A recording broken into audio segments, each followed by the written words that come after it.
Assalamualaikum class. I am going to start book 6 keyboard 3rd edition. This is our lesson number 2, topic formatting data in Excel 2013. Kindly class open page number 13 of your book. Formatting data in Excel 2013. Formatting. What is formatting? Presentation of data on printed page is called formatting. The presentation of data and its appearance on a printed page is called formatting. जैसा कि आप लोग अपना title page वगैरह बनाते हैं तो उसे बहुत खूबसूरती से सजाते हैं, तो वो जो आप प्रेजेंट कर रहे हैं अपने टाइटल पेज को, वो क्या कहलाती है? उसकी फॉर्मेटिंग कहलाती है। इसी तरह कंप्यूटर में अगर कोई आप शीट वगैरह बनाते हैं तो आपकी जो डेटा की प्रेजेंटेशन होती है वो क्या कहलाती है? उसकी फॉर्मेटिंग कहलाती है। Formatting changes the appearance of data but does not affect the actual cell value. Formatting जो होती है उसकी अपीयरेंस डेटा की चेंज कर देती है, लेकिन उसकी जो सेल की एक्चुअल वैल्यू होती है उसको चेंज नहीं करती है।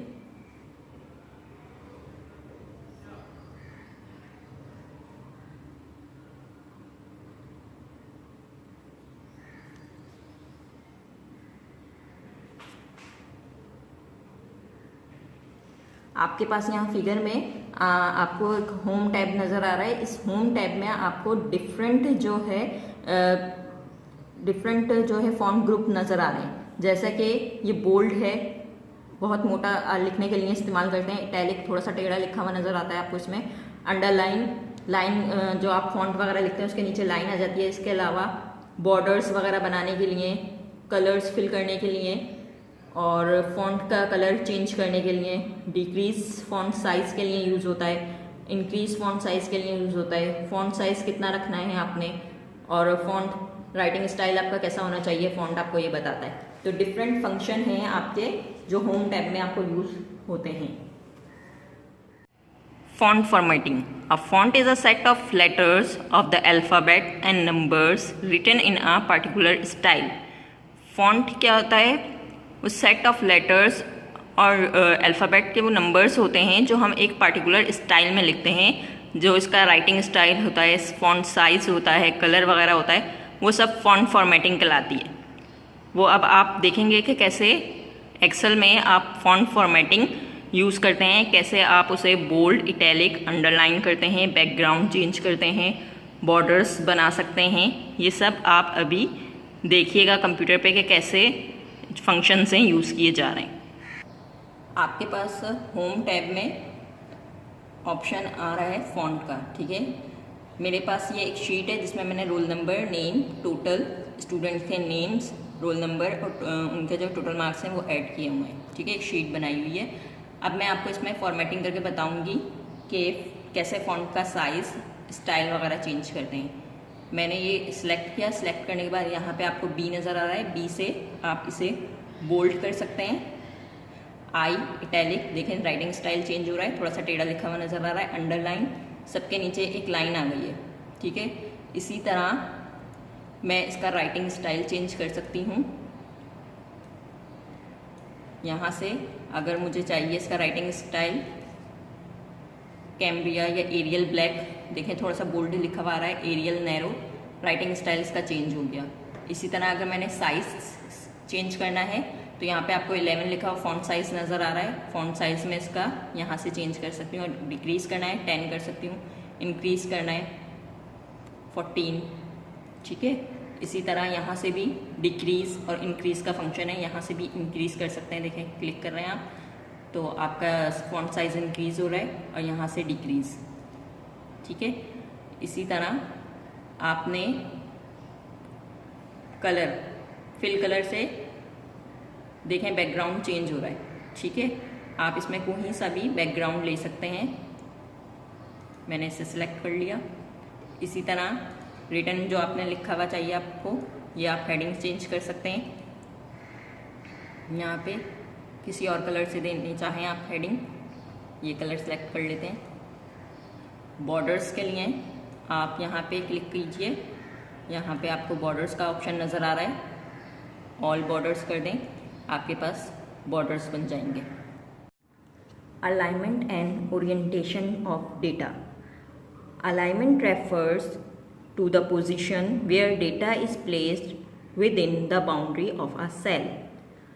Alignment पोजीशन बताता है डेटा की, कि डेटा आप जैसे लिखते हैं तो आपका सेंटर में है, आपका लेफ़्ट साइड पे है, राइट साइड पे या मिडल में।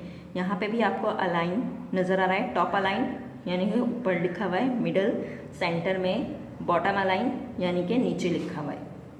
Bye default Excel applies the appropriate horizontal alignment to each data type.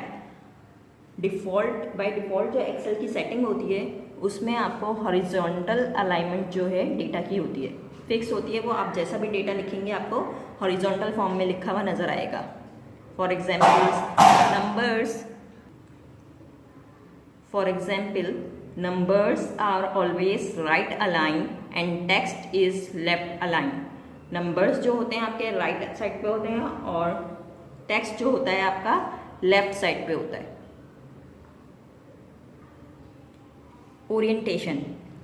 Orientation refers to the relative physical position or direction of text। Orientation जो है रेफर्स करती है फिजिकल पोजीशन। जैसे कि आप कोई भी टेक्स्ट लिख रहे हैं तो आप उसको स्ट्रेट लिखना चाह रहे हैं, आप उसका राइटिंग स्टाइल कैसा रखना चाह रहे हैं। यहाँ पे आपको एक पिक्चर में, इस पिक्चर्स में डिफरेंट ओरिएंटेशन स्टाइल्स नज़र आ रहे हैं। देखिए, एंगल काउंटर क्लॉकवाइज स्टाइल नज़र आ रहा है आपको, एंगल क्लॉकवाइज स्टाइल नज़र आ रहा है, वर्टिकल स्टाइल टेक्स्ट में नज़र आ रहा है, रोटेट टेक्स्ट अप नज़र आ रहा है, रोटेट टेक्स्ट डाउन नज़र आ रहा है। तो ये डिफरेंट स्टाइल हैं जो आपको ओरिएंटेशन में नज़र आते हैं। आप इस तरह से अपने डेटा को रिप्रेजेंट कर सकते हैं। Now class 6 alignment and orientation of data. अब आपके पास यहाँ पे मैंने हेलो 3 सेल्स में मैंने हेलो लिखा है, ठीक है। अब आपने इसकी अलाइनमेंट कैसे चेंज करनी है, आपने होम के टैब में आपके पास ये अलाइनमेंट का आ रहा है, टॉप अलाइनमेंट, फिर आपके पास है मिडल अलाइन और फिर आपके पास है बॉटम अलाइन। अब आपने इन तीनों टेक्स्ट का डिफरेंस चेक करना है। अब आपने इसको सिलेक्ट किया, इस सेल को सिलेक्ट करने के बाद आपने टॉप अलाइन पे क्लिक करना है। देखें, पहले मेरे पास कैसा लिखा हुआ आ रहा था फॉन्ट और अब मेरे पास राइटिंग स्टाइल का चेंज हो गया, ये ऊपर चला गया, तो ये टॉप अलाइन हो गया। सेकंड वाले पे सेंटर, देखें ये सेंटर में आपको लिखा हुआ नज़र आ रहा है, ठीक है। मिडल अलाइन हो गया ये आपके पास। अब यहाँ पे आपके पास थर्ड ऑप्शन है बॉटम अलाइन का, ये आपके पास एज इट इज़ रहा क्योंकि ये आपने नीचे ही लिखा हुआ है, बॉटम अलाइन हो गया। अब मेरे पास यहाँ पे मैंने एक्सीलेंट लिखा है, अब मैं इसका अलाइन चेंज करूँगी। यहाँ पे मैंने सेलेक्ट किया,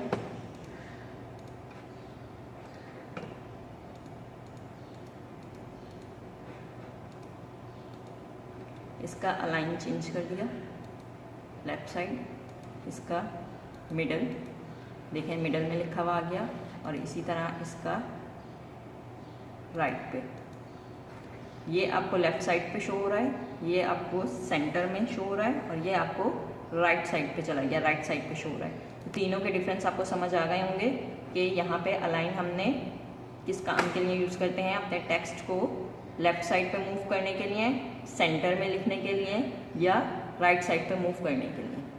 अब इसी तरह मेरे पास ओरिएंटेशन है कि मैं ओरिएंटेशन कैसे इसका राइटिंग स्टाइल चेंज करती हूँ, रोटेट करती हूँ टेक्स्ट को, ठीक है। मैंने यहाँ पे सिलेक्ट किया इस टेक्स्ट को और यहाँ पे मैंने होम टैब पे आके ओरिएंटेशन पे क्लिक किया।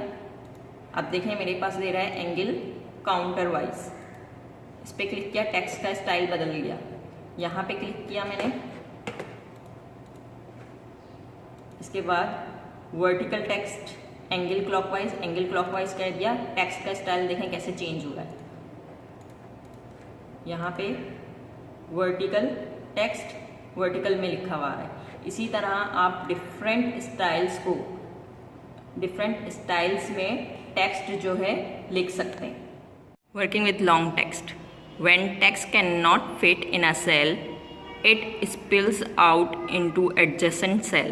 You can let the data spills out, but if the next cell contains data, the spilled out portion will not be visible.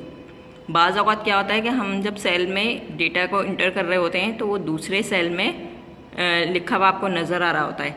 इसको किसके ज़रिए अब आप एक ही सेल में फ़िक्स कर सकते हैं? रैप टेक्स्ट के ज़रिए। उसका फंक्शन आप कंप्यूटर पे देखिए कि कैसे रैप टेक्स्ट के ज़रिए जो है लॉन्ग डेटा को एक सेल में फ़िक्स किया जाता है। यहाँ पे मेरे पास स्क्रीन पे success begins with hard work एक सेंटेंस लिखा है, आपको यहाँ पे नज़र आ रहा होगा। ये एक सेल से दूसरे सेल में कितने स्प्लिट हो रहा है, यानी कि एक सेल से दूसरे सेल में भी नज़र आ रहा है। 3 सेल्स की जगह ली हुई है। मैं चाहती हूँ यही डेटा मेरा एक सेल में फिक्स हो जाए, तो मैं यहाँ से इस पर क्लिक करके होम टैब में रैप टेक्स्ट पे क्लिक करूँगी। देखिए मेरा जो डेटा है वो एक सेल में मर्ज हो गया है, एक सेल में पूरा लिखा हुआ नज़र आ रहा है, success begins with hard work. Now class 6, अब मेरे पास hard work is the key of success. मैंने एक सेंटेंस लिखा है, अब मैं आपको मर्ज एंड सेंटर का फंक्शन बताऊंगी। आपने इसे को सिलेक्ट किया,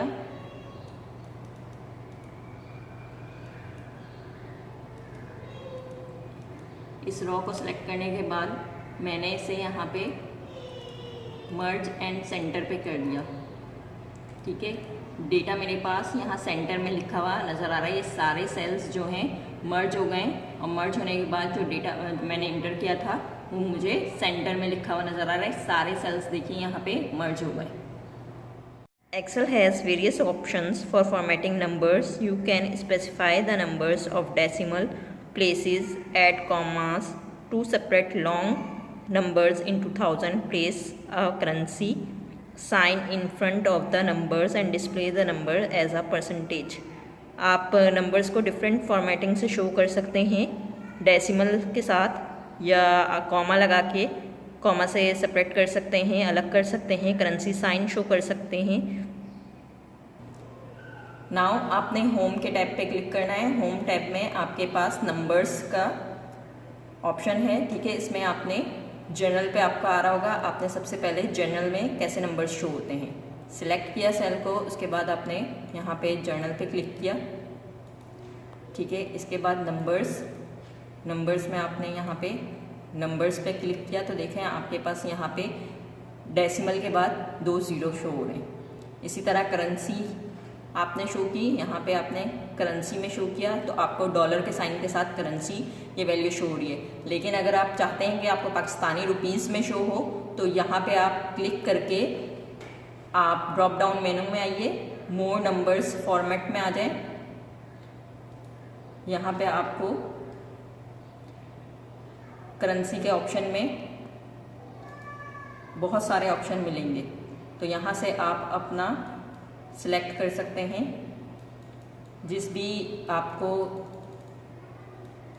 चाहिए हो, जिस करेंसी में आप लिखना चाहते हो।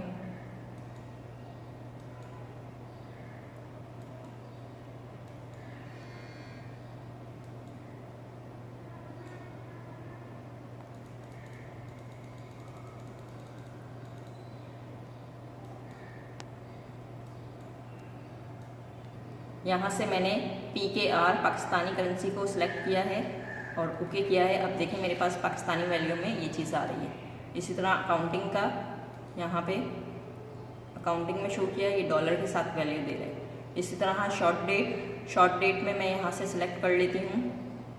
मोर नंबर्स फॉर्मेट में डेट का मेरे पास ऑप्शन आ रहा है। अब मैं यहाँ पे सिर्फ इसको सिलेक्ट कर लिया या 14 मार्च सेलेक्ट कर ली, तो मुझे जो मंथ चाहिए मैं वो सिलेक्ट कर सकती हूँ और इंटर भी कर सकती हूँ।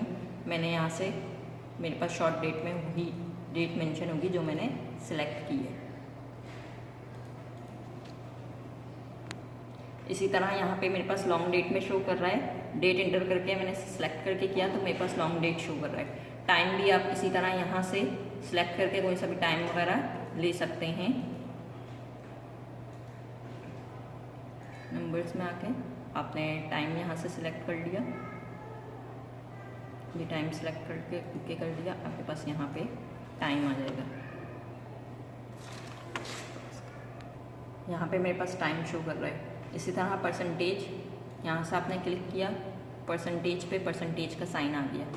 फ्रैक्शन, अगर आप किसी चीज़ को फ्रैक्शन में शो करना चाहते हैं, जैसे मैंने यहाँ पे 0.5 लिखा और मैं चाहती हूँ ये फ्रैक्शन में आ जाए, तो मेरे पास ये फ्रैक्शन में शो हो गया हाफ। इस तरह साइंटिफिक में ये वैल्यू है, इसको साइंटिफिक में चेंज करना है, तो मैं यहाँ से साइंटिफिक पे क्लिक करूँगी तो ये मेरे पास वैल्यू साइंटिफिक में आएगी। You can cell style, you can also use एक्सेल्स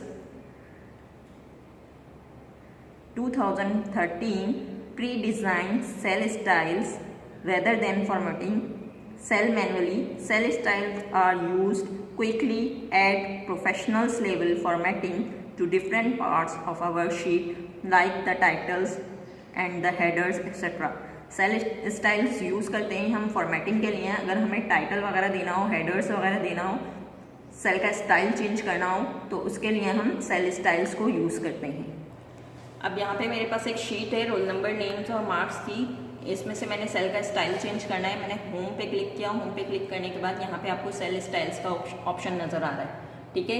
इस सेल स्टाइल का ऑप्शन पे क्लिक करने के बाद अब आपको यहाँ पे डिफरेंट टाइप के सेल स्टाइल्स नज़र आ रहे हैं। देखें, नॉर्मल है, अभी मेरा टेक्स्ट जो है नॉर्मल में लिखा हुआ है। बैड, गुड, देखें कलर खुद ब खुद चेंज हो रहे हैं जिस पे मैं अपना कर्सर लेके जा रही हूँ। न्यूट्रल, अब इसी तरह यहाँ पे हेडिंग में लिखना चाह रही हूँ मैं, हेडिंग 2 में लिखना चाह रही हूँ, हेडिंग 3, हेडिंग 4, जो मैं सिलेक्ट करूँगी आपका फॉन्ट स्टाइल उसी में चेंज हो जाएगा।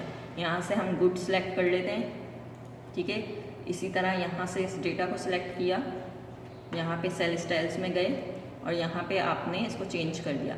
जो आप इसका कलर और चेंज करना चाहेंगे ये उसी में आपको राइटिंग स्टाइल आपका लिखा हुआ नज़र आएगा। आपका सेल का जो बैकग्राउंड है वो चेंज हो जाएगा, ठीक है। मैं यहाँ से इसे सेलेक्ट कर लेती हूँ।